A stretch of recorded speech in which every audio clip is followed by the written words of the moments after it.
ভিডিওয় যাদের দেখা গেছে তারা কেউ কিন্তু বাঁচবেন না। যে ধারায় যে আইনে আজকে পার্টি অফিসগুলো ভাঙা হয়েছে না, একই আইনে কিন্তু যখন আবার সরকার পাল্টাবে, বিজেপির একটা পার্টি অফিস বাংলায় থাকবে না। প্রত্যেক ক্রিয়ার সমান এবং বিপরীত প্রতিক্রিয়া আছে, এটা বিজেপির নেতারা যেন ভুলে না যায়। একই আইনের একই ধারা 31-এ ফিরিয়ে দেবো সুদ সমেত।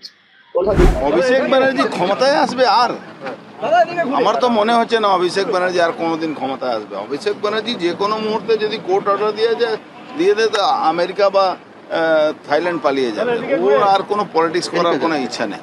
দেখুন, মানুষ যখন দিশাহারা হয়ে যায় তখন অনেক রকম কথা বলে, তো উনি এখন দিশাহারা। ও সকালে কি বলবেন, বিকালে কি বলবেন। এখন ওনার পিসি বলছেন কি বাঘের মতন লড়ছে। আমি জানি না বাঘটা কোথায় আছে, বাঘটাকে খুঁজে পাচ্ছি না আমরা। तो बाघेर मतन केन शियालेर मतन लड़ते पारबे। हाँ ठीक है, अभी तो बाहर क्यों जाना चाहते हैं भैया? बदला लेने वाला आदमी तो मैदान पे रहता है। एक समय तो ममता बनर्जी सीपीआईएम का इतना अत्याचार की बाद मैदान में रहकर रास्ते पे उतरकर सीपीएम के लिए खिलाफ लड़ा, उसीलिए ममता बनर्जी हुआ और सीपीएम को हटा सका। तो आज अभिषेक बनर्जी वही काम करे। हम लोग तो चाहते हैं, ये तृणमूल के ऊपर अंडा फेंक रहे हैं, इसको तो बंद करना चाहिए। অভিষেক ব্যানার্জি তো আর আইনের ঊর্ধ্বে নন, ভারতবর্ষের আইনের ঊর্ধ্বে তো নন।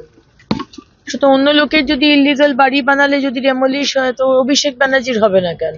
দিদি 16টা ট্রাঙ্ক পাওয়া গেছে ওখানে, যেখানে বিভিন্ন রকম জিনিস সিজ করেছে পুলিশ বা কেন্দ্রীয় বাহিনী যারা ছিল, কি বলবেন? ট্রাঙ্কই পাওয়া, ট্রাঙ্কের মধ্যে কি আছে সেটা দেখতে হবে, সেটা তো আমি জানি না কি কি পেয়েছে না পেয়েছে। বাড়িটাই যেখানে ইলিগাল, সেখানে ডেফিনেটলি ইলিগাল কাজকর্মই কিছু হতো। उनको अगर वो लीगल है, कुछ डैमेज हुआ है तो कोर्ट में जाइए। ये सरकार कोई मतलब तुगलकी सरकार नहीं है, क्योंकि कोई इलीगल नहीं होगा फिर भी तोड़ दिया जाएगा।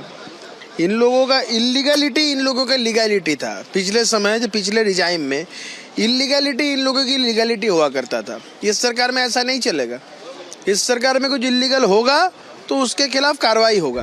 देखिए, बीजेपी की पार्टी ऑफिस लीगल पद्धति से तैयार होती है, लीगल प्रोसीड्योर से तैयार होती है, ज़मीन अपनी है और उसके साथ साथ प्लान, बाकायदा प्लान बना के तृणमूल के समय भी बहुत सारी पार्टी ऑफिस हमने म्यूनिसिपैलिटी का प्लान बनाकर प्लान के हिसाब से बनाया है। कोई भी व्यक्ति कानून के ऊपर नहीं हो सकता। अभिषेक बनर्जी भी अगर अपना घर भी बनाएंगे तो उनको कानून के हिसाब से बनाना पड़ेगा। मेरा घर अगर कानून के बाहर जाके, दायरे में बाहर जाके होगा तो मेरा घर भी तोड़ा जाएगा। 31 तो दूर का बात है, 29 में तो लोकसभा में लड़ना होगा। तो लोकसभा में जहां मॉडल लोग देख चुका है, फलता में 1,67,000 मिला था, बाकी ऑपोजिशन को कुछ नहीं मिला था। कौन सा मॉडल था वो? जहांगीर, पुष्पा से अभी सब लोग को पता है। तो पहले खड़ा हो चुनाव में, डिपॉजिट बचा ले। तो जितना तो दूर के बाद, पहले डिपॉजिट तो बचाना पड़ेगा, पहले डिपॉजिट बचा ले, फिर 31 का सोचेंगे। एरोगेंस लेवल में कोई कमी नहीं है।